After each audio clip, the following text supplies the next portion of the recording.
大家好，欢迎光临大鱼食堂。今天我们来做百搭的白豆沙和它的4种华丽变身。白芸豆挑大的买就好。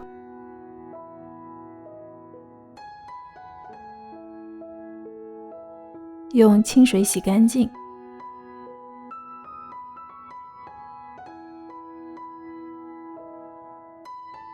加水，高压锅煮5分钟，取出来用冷水冲凉，去皮。这时候豆子没有完全煮烂，用手一挤，皮就掉了。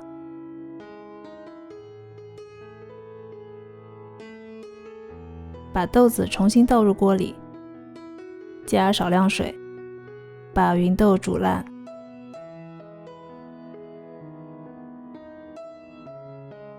放入搅拌机，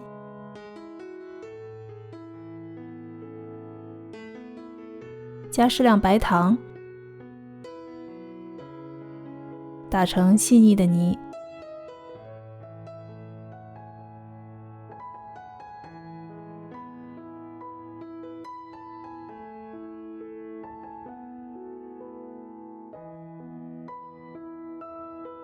炒豆沙一定要用不粘锅，最好用硅胶铲，中火翻炒，水分渐渐蒸发，豆沙越来越黏。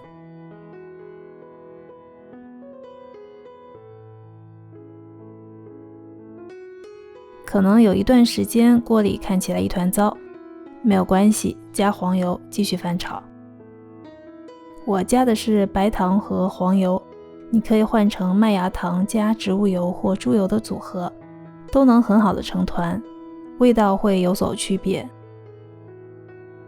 豆沙根据不同用途需要炒到不同的状态，做月饼馅料需要干一些，多数时候炒到这样不粘锅铲也不粘锅的样子就可以了。放凉以后会稍微硬一点，所以不要炒得太干，否则包的时候容易散，吃起来口感也不好。盛出来，盖保鲜膜，放凉，用不完的可以冷冻保存。白豆沙本身味道清淡，很少直接食用，但是正因为如此，它非常适合搭配其他食材，变换不同的风味。除了中式点心，日式和果子和韩式裱花也常常以白豆沙为基础原料。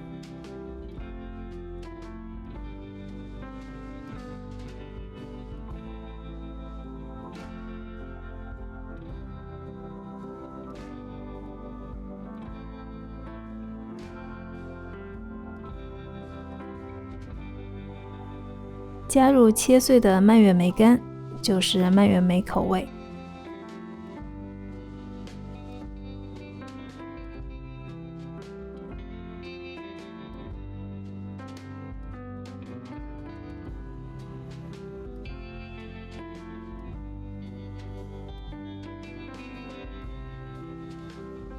加抹茶粉拌匀，就是抹茶馅。我喜欢用刮刀翻拌，这样都不用沾手。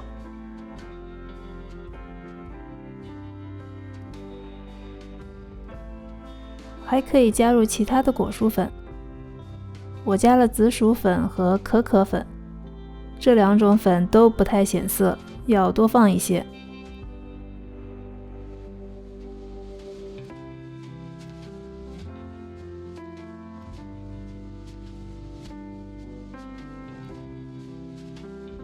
下一次我会用这4种豆沙馅来做有万圣节趣味的南瓜包，不要错过哦。感谢您的收看，我们下期再见。